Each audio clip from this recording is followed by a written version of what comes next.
Hello, State Senator Brian Hatfield here with just under 3 weeks left in the 2009 legislative session. The budgets have been released, both the House and Senate. There are differences, but not insurmountable differences between both houses. With a $9 billion shortfall for 09 through 2011, there are going to be some very painful cuts throughout all of state government and the services that we provide.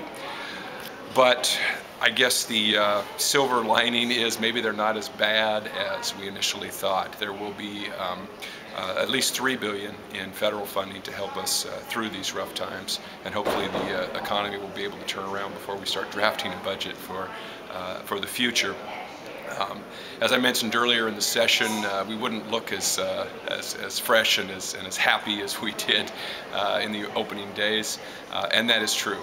Many of the contentious bills are still being debated behind closed doors.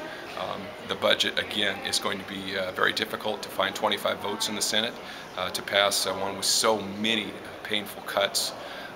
I believe that there will be accompanied with that some type of revenue package, but it will go to the voters for final approval.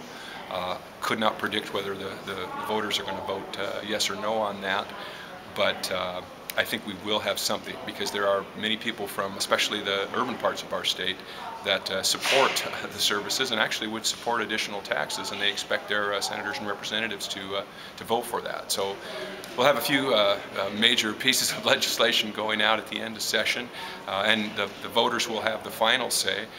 Good news for the folks back home, the Senate budget does contain funding to keep NASO Youth Camp open.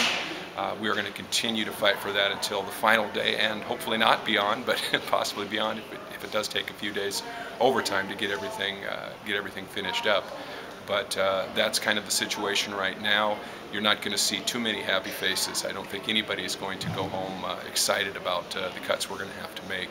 But that's the reality with the current economy, and it's not just Washington State, it's all over the country. So thank you for your time.